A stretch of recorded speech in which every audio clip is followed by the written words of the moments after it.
बिस्मिल्लाहिर्रहमानिर्रहीम, अस्सलाम वालेकुम। मैं हूँ हिदायतुल्लाह और आप देख रहे हैं मेरा यूट्यूब चैनल हुदन्स व्लॉग। उम्मीद करता हूँ आप सब खैरियत से होंगे और इसी के साथ करते हैं जी आज का व्लॉग स्टार्ट। अल्लाह का शुक्र है खैरियत से वापस हम आ चुके हैं, लेकिन वापस आते साथ साथ जो है वो थोड़ी बहुत जो है डिस्टर्बेंस घर में रहती है, क्योंकि मेहमान हमारे साथ काफ़ी थे जो पंजाब से आए थे, तो अभी हमारे घर पर हैं, सब मौजूद हैं। और जैसे ही आए हैं सबसे बड़ा, जैसे मैंने कल आप लोगों को वीडियो में बताया था कि यूपीएस जो है वो प्रॉब्लम कर रहा है। यूपीएस नया ले आए थे, नया लगाया, फिर भी मसला कर रहा है। अब इसकी समझ नहीं आ रही क्या इशू है। तो अभी जो है ये यूपीएस जो पुराना वाला जो ख़राब हुआ था, इसको मैं लेकर जा रहा हूँ साथ, और इसको जाके जो है रिपेयर करवाते हैं और देखते हैं इस पर क्या जो है वो ख़र्चा आएगा, उसी हिसाब से मैं इसको रिपेयर करवाएंगे। क्योंकि नया तो ले लिया है, लेकिन नया भी मुझे लग रहा है कि वो बेचारा भी जो है ना उड़ गया है। सीधा यार मुझे लग रहा है कि नया वाला भी जो है वो उड़ गया है। देखते हैं क्या फॉल्ट है, क्योंकि इसको रिपेयर करवाएंगे तो फॉल्ट समझ आ जाएगा कि फॉल्ट जो है वो आया हमारी बैटरी में फॉल्ट है, तो ये बार बार गिर रहा है। सीधा खड़ा हो, तो क्या मसला सीधा खड़े होने में है, यही बात समझ नहीं आ रही कि आखिर फॉल्ट है किसमें। आया फॉल्ट हमारी बैटरी के अंदर है या फॉल्ट जो है वो यूपीएस के अंदर है। वो रिपेयर होगा तो वो बताएंगे कि भाई फॉल्ट जो है वो किसके अंदर है। तो बस अभी वहीं जा रहा हूँ। कैनवुड का, हाँ ये कैनवुड नहीं, कैनवुड का नहीं है, होमेज का है। होमेज का जो है यूपीएस से इन्वर्टर है। तो ये जो है कैनवुड वालों की सर्विस है, ये सर्विस सेंटर है, वहाँ जा रहा हूँ। ये है आपकी पंजाब चुरंगी से आगे चले जाते हो तो डिफेंस मोड़ पे है। तो मैंने कहा चलते हैं, पहले भी इनके पास 2 मरतबा रिपेयर कराया था, थर्ड टाइम जो है फिर ये इसमें प्रॉब्लम आ रही है। तो क्या वजह है वहीं जाके ये मालूम होगा, उन्हीं से मालूम होगा। तो मसला ये है कि अब मेहमान भी घर पर हैं, तो बंदा कहता है यार अब दिन में 4 मरतबा लाइट जाना, वो भी 2-2 घंटे के लिए, और फिर दिन में गर्मी भी हो, तो फिर रात में अंधेरा हो, तो फिर बंदा कहता है यार कैसे अच्छा लगता नहीं है कि मेहमान भी आपके आए हुए हों। चाचा लोग भी हैं, इसके अलावा मेरे मामू लगते हैं वो भी हैं। तो ये सब जितने भी हमारे साथ उम्रे पे गए थे वो सारे के सारे अभी हैं। तो इसलिए जो है ना वो यूपीएस हमें कल इमरजेंसी में जाके यूपीएस लेकर आए, वो लगाया, तो वो भी भाई साहब टेक ऑफ कर गए। और ये वाले भाई साहब तो पहले ही हम आए थे, तो उसी दिन जो है ना ये भी टेक ऑफ कर गए थे। पता नहीं भाई कहता है कि यार स्पार्क किया, दोनों ने किया, इसने तो किया ही किया, जो नया वाला है वो पहले वाले ने भी किया। तो लेकिन वो कह रहे हैं भाई कि एक मसला ये है कि हमारा जो घर में राउटर लगा हुआ है ना जहाँ, तो उसका जो बटन है, तो वो बटन जो है वो ख़राब है। पिछले 3-4 मतलब पिछले 1 महीने 1.5 महीने से ख़राब है। मुझे चेंज करना था, लेकिन मुझे टाइम नहीं मिल रहा था चेंज करने का, मैंने चेंज नहीं किया। सो मुझे लग ऐसा रहा है कि जैसे उस बटन को भी जो है चेंज नहीं किया, तो उसी का फॉल्ट था। क्योंकि वो बटन जो है वो ऑन तो होता है, लेकिन वो समझ लें आधा बाहर निकला हुआ बटन बोर्ड से। तो लग ऐसे रहा है कि शायद जैसे कि बटन में फॉल्ट हो, और बटन की वजह से ही, जैसे बटन स्पार्क कर रहा हो, स्पार्क करने की वजह से ही जो है ना यूपीएस, लाइट नहीं थी घर पे, जैसे हम चले गए थे, पीछे घर बंद था लेकिन यूपीएस तो चल रहा था। तो लग ऐसे रहा है कि जैसे लाइट गई है और यूपीएस ऑन हुआ है और वो स्पार्क हुआ है, वो स्पार्क होने की वजह से जो है हमारे यूपीएस भाई साहब ने टेक ऑफ कर लिया है, लग ऐसा रहा है। तो कुछ कह सकते नहीं है फिलहाल, जब तक वो क्या कहते हैं सर्विस वाले प्रॉपर चेक नहीं करेंगे, उसको फॉल्ट नहीं बताएंगे भाई क्या फॉल्ट था एक्चुअली आपका, तो तब तक समझ नहीं आएगी। तो खैर अब उनको यूपीएस दे दिया है, तो इंशाल्लाह वो तो यही कहते हैं कि भाई 4 दिन के अंदर बन के आ जाएगा। हमें चाहिए इमरजेंसी में, तो मैंने कहा भाई हमें तो चाहिए इमरजेंसी में, आप जब जितना जल्दी हो सके बना के दें। तो वो कहते हैं भाई हमारे इमरजेंसी ये होती है कि अगर आपको चाहिए जल्दी, तो वो ऐसा होता है कि हम चेक करेंगे कि कोई उसका ऐसा पार्ट अगर ख़राब हुआ, ठीक है, कोई भी पार्ट वो हमारे पास हुआ तो उसी टाइम बन जाएगा, उसको हम कॉल कर देंगे। हम आपको टाइम नहीं देते, असल में इनका मसला ये कि ये टाइम आपको नहीं देंगे, कहेंगे हम कॉल करेंगे। अपनी कॉल आती है, पहले भी 2-3 मरतबा इनके पास आ चुका हूँ, पहले ही बनवा चुका हूँ यूपीएस को, किसी को जो ख़राब हुआ है। लेकिन नया वाला जो लिया वो किसी और कंपनी का, उसका ब्रांड कोई और है, ये तो होमेज का था।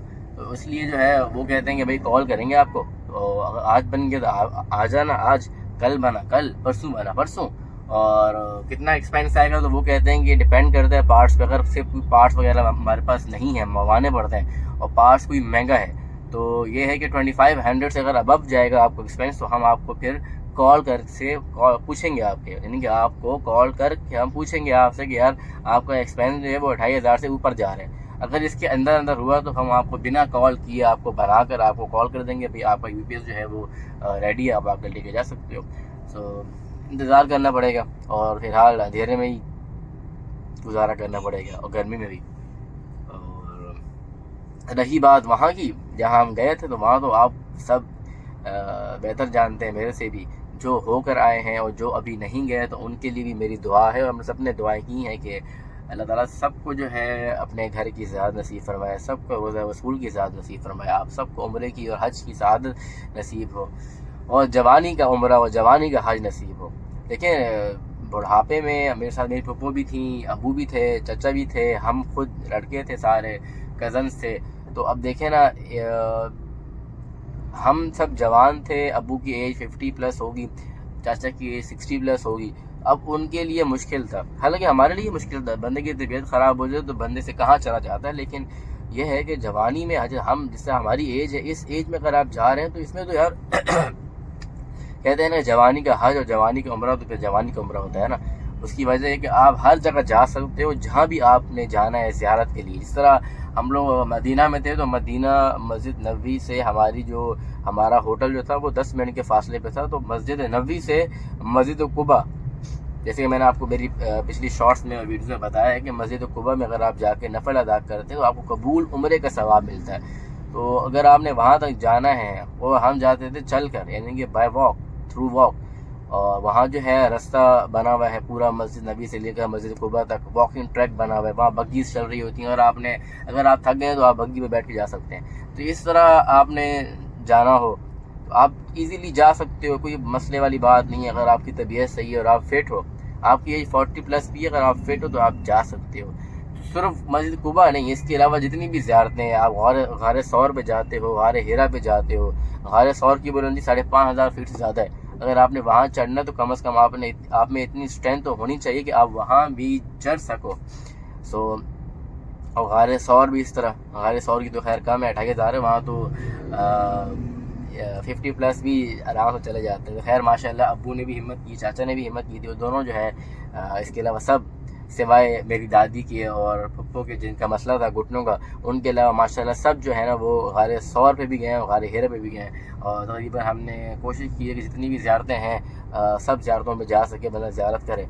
और ऐसा होता भी है, कहीं बंदा थक जाता है, कहीं बंदे की हिम्मत नहीं होती है। तो खैर जवानी का ही हज और उम्रा करना चाहिए। ख़ास तौर पे जब आप जाते हो बैतुल्लाह शरीफ में, आप तवाफ़ कर रहे होते हो, आपका दिल करे कि चलो यार क्यों ना, मौका पता नहीं फिर नसीब हो ना हो, ज़िंदगी कल हम जिंदा हो ना हो, तो क्यों ना हजरत अस्सलाम को बंदा बोसा देकर आए। तो उसके लिए भी तो फिर आप पे हिम्मत होनी चाहिए ना, क्योंकि वहाँ आप वीडियोस देख सकते हैं, मेरे वीडियो में देख, मेरे शॉर्ट्स में देख लें, इसके अलावा और यूट्यूब पर बहुत सारी वीडियोस पड़ी हैं। वहाँ क्या धक्कम पेल होती है हजरत अस्सलाम को, हर किसी का दिल करता है, हर कोई चाहता है कि मैं भी जाके हजरत अस्सलाम को बोसा दूँ। तो हर कोई अपने जो है ना पूरा अपनी 100% परफॉर्मेंस दे रहा होता है कि यार मैं आगे बढ़ूँ सबसे। लेकिन बात वही है कि बहुत मुश्किल होता है, क्योंकि आप जब हजरत अस्सलाम को बोसा देने जाते हो, तो अब आगे आप जब जा रहे हो ना, तो फिर जब अगला बंदा जो आपसे पहले आगे है, जो बोसा दे के वापस आ रहा है, तो आप सबको अपने पिछलों को सबको धक्का दे के पीछे आता है, क्योंकि उनका प्रॉपर निज़ाम नहीं है। वहाँ जो खड़े होते हैं शूरते, तो शूरते खैर कहते हैं पुलिस वालों को, क्योंकि अरबी में शूरता लिखा हुआ होता है, इसलिए हम लगता थोड़ा अजीब सा कि शूरता क्या होता है। तो खैर सॉरी। तो ये है कि आपको देखे ना, वो एक बंदा जो बोसा दे के वापस आ रहा है, वो आप सबको धक्का दे के बाहर आएगा, तो उसके पीछे जितने भी लाइन में खड़े होते हैं वो सब लेफ्ट राइट हो जाते हैं। तो इसलिए बहुत मुश्किल है, क्योंकि मैंने खुद ट्राई किया है। मैं जब आया था, अल्लाह का शुक्र है, उस वक्त मैंने बहुत ट्राई किया, साथ मेरे भाई था छोटा, और मेरे कज़न थे भाई, तो उनके साथ हमने ट्राई किया। तो खैर हम गए और फिर वापस आ गए, यानी कि वो मेरा भाई चला गया, उसने माशाल्लाह बोसा पहले दिन या पहले वीक में दे दिया था, लेकिन मैं नहीं दे पाया क्योंकि रश ज़्यादा था और मेरी हाइट छोटी है। और लेकिन ना ये जो मसला होता है ना, बंदे में जान में इतनी होनी चाहिए कि बंदा हर किसी को धक्का देते हुए क्रॉस करते बंदा आगे जा सके। क्योंकि अगर प्रॉपर एक लाइन होती, एक निज़ाम होता, फिर तो 100 बंदा भी खड़ा हो, सबको जो है ना वो बोसा देना नसीब हो। लेकिन जो जहाँ लाइन नहीं होती, जहाँ दिक्कम पेल होती है, वहाँ तो मुश्किल होता है, वहाँ तो हम जैसे बंदों के लिए बहुत मुश्किल है। और दूसरी बात, एहराम में होता है, आप एहराम में होगे तो आप जाओगे ना खाना काबा के पास, एक यही बड़ा मसला है। इसकी हमें समझ नहीं आती कि सऊदी गवर्नमेंट ने खैर क्यों ऐसा किया है कि सिर्फ एहराम, जो लोग एहराम में होंगे तो वही सिर्फ, यानी ग्राउंड फ्लोर बैतुल्ला शरीफ के आसपास, तो फर्स्ट फ्लोर पे सिर्फ वही लोग होंगे जो एहराम की हालत में होंगे। जिन्होंने कपड़े पहने में शलवार कमीज़ या पैंट शर्ट, तो वो सेकंड फ्लोर पे होते हैं, या फिर मस्जिद के जो रेडियस है उसके बाहर होते हैं। सॉरी, रेडियस के बाहर नहीं, जो बैतुल्ला शरीफ का रेडियस है ना, आप कह लें, उससे बाहर होते हैं ये मस्जिद के अंदर। तो उनके लिए वो एरिया जो है रखा हुआ है। हर जगह खड़े हुए होते हैं शूरते, वो आपको मना करते हैं। जो कपड़ों में होते हैं उनको बाहर निकालते हैं, जो एहराम में होते हैं उनको अलाउ करते हैं। खैर लेडीज़ तो हर जगह अलाउ है ना, लेडीज़ को मना नहीं करते, चाहे लेडीज़ जिस तरह भी हैं। तो सबसे बड़ा मसला ये कि पहले आप वहाँ से क्या कहते हैं, उस बॉर्डर से अंदर आओ, ठीक है, एहराम पहन के। एहराम की हालत में जब आप जाते हो हजरत अस्वद के बाद बोसा देने के लिए, तो वहाँ बड़ी मुश्किल क्या होती है कि आप एहराम की हालत में होते हो, ठीक है, और एहराम खुलने का डर होता है। जिस तरह की दिक्कम पेल वहाँ होती है, जिस तरह आप कंजस्टेड होते हो, तो उसमें दिक्कम पेल लाजमी होती है। उसमें यकीन माने हमने देखा है ना सबका हाल अल्लाह माफ़ करें, औरतों का हाल भी हमने देखा है और मर्दों का भी देखा है। एहराम ऊपर वाले तो चले ही जाते हैं ना, और नीचे वाला एहराम भी खुल जाता है। उसकी वजह क्या है कि जब दिक्कम पेल होती है और आप जब 5-6 बंदे आपस में इकट्ठे होते हैं, तो एहराम तो हमने सिर्फ बांधा हुआ होता है, एक संवल चादर से बांधी हुई है, तो वो जब फंसता है 2 बंदों के दरमियान एहराम, तो हम जोर लगाते हैं आगे जाने का या पीछे आने का। तो जब फंस जाता है तो फिर वहां से कैसे निकलेगा एहराम? आपको क्या पता कि आपका एहराम पीछे फंस गया है और आप जोर लगा रहे हो, तो आगे आपको लगता है कि मुझे किसी बंदे ने पकड़ा हुआ है, रोका हुआ है, तो खैर उस पे जो है एहराम आपका खुल सकता है। और हमने देखा है एहराम खुलते हुए। ऊपर वाली जो चादर आपकी होती है वो तो समझ लें, वो तो तकरीबन सब की जाती है। तो इसलिए मैंने उसी वक्त जब मैं जा रहा था, तो मैंने 1-2 दफ़ा तो पूरी यानी कि एहराम की चादर मैंने ऊपर लपेटी और चला गया। लेकिन मेरी जो 2 मरतबा खुली है ना, तो मैंने फिर कमर पे बांध दी चादर उतार के ऊपर से, और नीचे वैसे ही मैंने बेल्ट पहना हुआ था एहराम के ऊपर, तो वो मैंने बेल्ट और टाइट कर दिया। और मेरे पास मोबाइल भी था, तो मुझे इसका डर भी था कि ऐसा ना हो किसी की कोनी लगती है दिक्कम पेल में, मोबाइल की स्क्रीन ना टूट जाए, या एहराम ना खुल जाए, या बेल्ट ना खुल जाए। लेकिन फिर भी ये सब चीज़ों को एक साथ एक हाथ में सबको पकड़ के, ऊपर वाला एहराम, नीचे वाला एहराम, बेल्ट को, ऊपर मोबाइल को, एक हाथ से इनको पकड़ा और फिर एक हाथ से मैं आगे जा रहा था, धक्का देते हुए, लोगों को साइड पे करते हुए, सबसे रास्ता मांगते हुए और सबकी हेल्प भी करते हुए, कि हेल्प करना लाजमी है। एक बंदा जब एहराम हजर अस्वद को तब आप देखे हजर अस्वद को जब बंदा बोसा दे के वापस आ रहा होता है, तो अगला बंदा रास्ता मांग रहा होता है आपसे, क्योंकि दिक्कत पहले इतनी होती है कि वो बंदा भी रास्ता उसको ना मिले तो वो बंदा फिर नहीं आ सकता। कई लोग हमने ऐसे भी देखे हैं जो कि बेचारे जिनको रास्ता नहीं मिला, वो ऊपर से कूद के हैं, समझे, ऊपर से मतलब वो जितने बंदे वहाँ खड़े हुए लाइन में, उनके ऊपर से उसने लड़के ने जंप लगाई और वो सीधा पिछले जो 5-6 बंदे खड़े थे उनके ऊपर आए गिरे, और वो एक बेचारे के मुंह पर उसकी लात लगी, एक को पता नहीं उसका सर टकराया किसी के साथ। तो ये भी ज्यादती है, क्योंकि इस तरह भी नहीं करना चाहिए। खैर, लेकिन अब वहाँ जो शूरते खड़े होते हैं वो भी, और ये मैंने देखा है बहुत मुश्किल है। तो इसलिए मैं कह रहा हूँ कि हिम्मत, सबके लिए हिम्मत चाहिए होती है, हिम्मत लाजमी है। लेकिन हिम्मत होगी तभी आप जो है हजरत अस्वद को बोसा दे सकते हैं। इसलिए मेरी आप सब के लिए दुआ है कि आप सब जो है वो अपनी जवानी में आप सबको जो है हज और उम्रा नसीब हो, और अल्लाह ताला आप सबको जो है अपने घर की इज़्ज़त नसीब फरमाए, रोज़ा रसूल की इज़्ज़त नसीब फरमाए। और बस चलते हैं अभी घर, क्योंकि कुछ सामान और भी लेना है।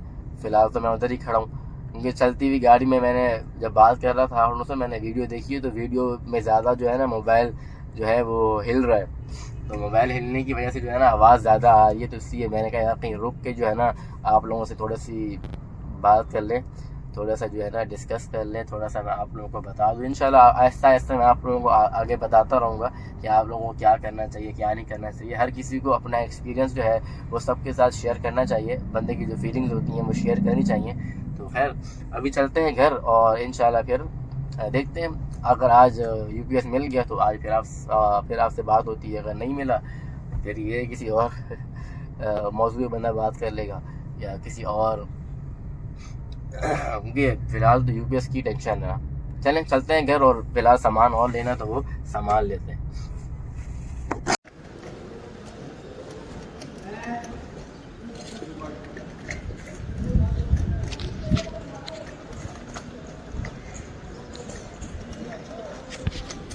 तो जी वैसे तो आना मुझे कॉल आनी चाहिए थी यूपीएस के लिए, यूपीएस हमने दिया था बनवाने के लिए, लेकिन मसला ये है कि यूपीएस जो है ना वो अभी तक शायद नहीं बना हुआ, तभी भी कॉल नहीं आई।